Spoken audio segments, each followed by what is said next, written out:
il est bien non tey teel na ñëw nag. dafa am lu xew. tey moom dafa teel a ñëw rester dans son coin quoi.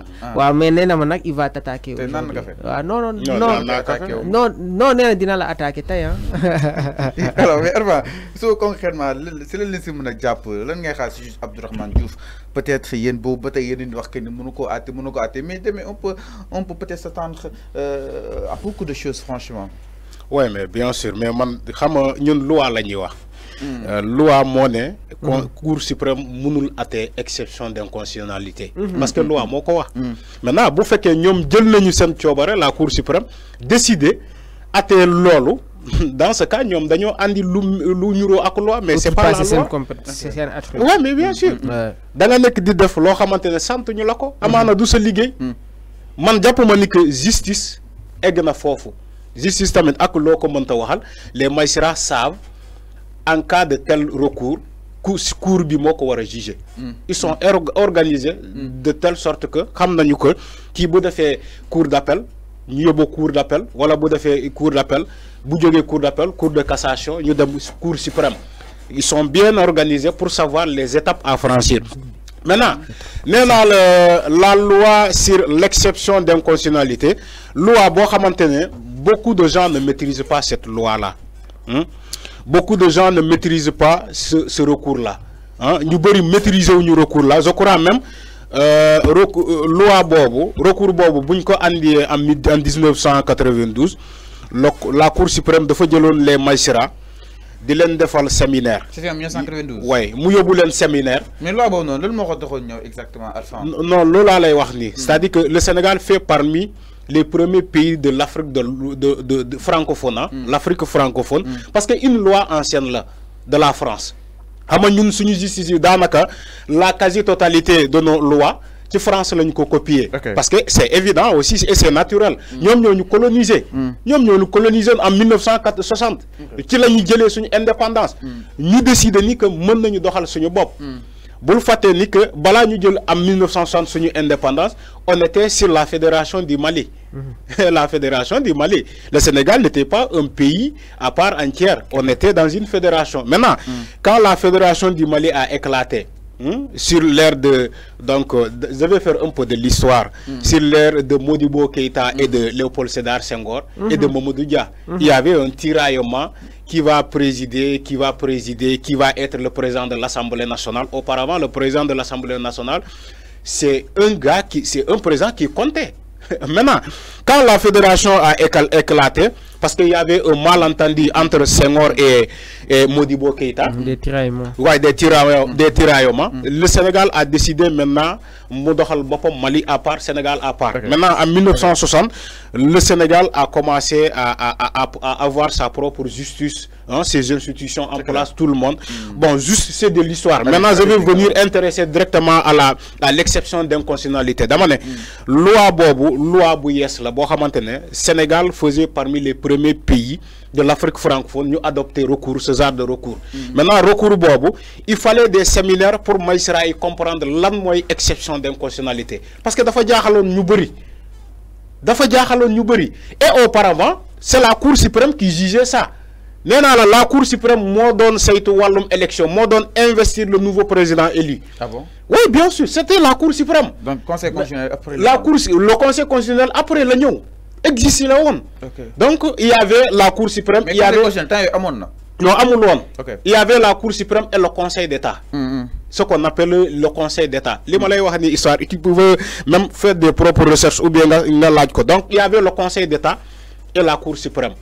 Le Conseil constitutionnel donc la Cour suprême modonne c'est tout élection, modonne couvrir modonne ça investir même le président élu.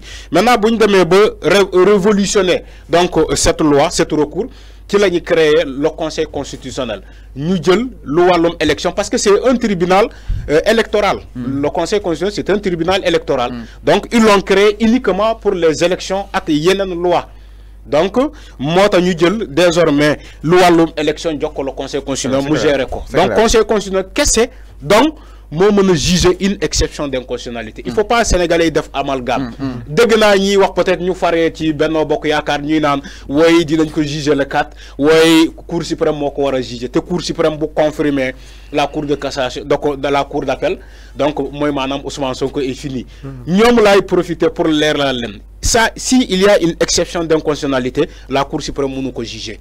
La Cour suprême est déclarée incompétente pour juger l'exception d'inconstitutionnalité. Donc, nous là, seul est valable et unique le Conseil constitutionnel moo mën a juger. kon jeexal na wax alors c'est clair Arfan Mamour ma ni kon instant bii nii étape yëpp la gars yi di jouer exactement ñuy jàpp ni lii la ñuy jàpp ni lële la alors est-ce que jàpp nga ni demain inchallah le droit sera dit si rigueur am exactement par rapport ak wàllu wu nu mel ñu daal di appliquer li nekk si texte yi concrètement parce que maa ngi dégg waa Benno ñu ne suba moom lépp lu mën a xew yëf yi dina am.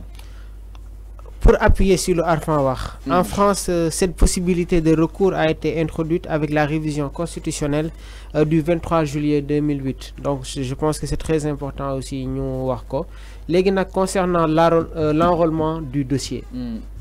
Dans la logique, procès digante Ousmane Sonko ak Mame Mbaye Niang kenn mënu ko épuiser d'ici les élections présidentielles de 2024. C'est impossible. Mënul jeex. Non, mënul jeex, Fallou.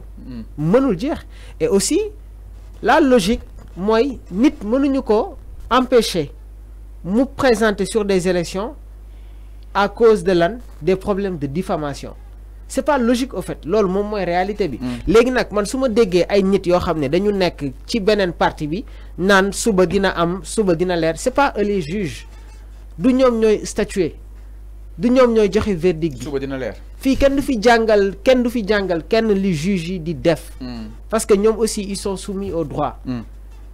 Amon nga fi ben invité bo xamné avant mu don yek, il avait assisté au procès bi xewon ci tribunal hors classe de Dakar. Le juge a remis l'agent judiciaire de l'État à sa place. Parce que dafa am ay cadre yo xamné agent judiciaire bi daf ko don wax. Juge bi ne ko vous ne me connaissez pas. Et pourtant il a appliqué le droit. Tay ken mënul tek pression wala jël ay argument tek ko ci kaw table bi bo xamné da fay nek en faveur ci yow. Et je parle du côté étatique. Mais li wóor ba wóor moy Seigne Fallou. Si le droit est appliqué dans toutes ses formes, dans toute sa plénitude, c'est Ousmane Sonko qui aura gain de cause. Lolo mom moy la réalité. Mais effectivement, ken mënu ko enrôler ni Seigne Fallou, c'est impossible. Xaju fi digënté mom moment bi may wax ak ni ak les élections présidentielles. Benen dossier bi tamit xaju fi ak les élections présidentielles.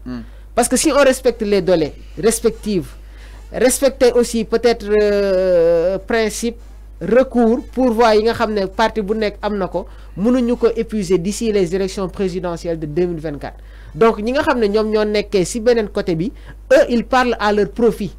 Mais je pense que tay jii ni juge yi ak magistrat yi kenn du len jangal li nga xamné mom lañuy def. Nous sommes dans un état de droit et l'état est soumis au droit. Lolu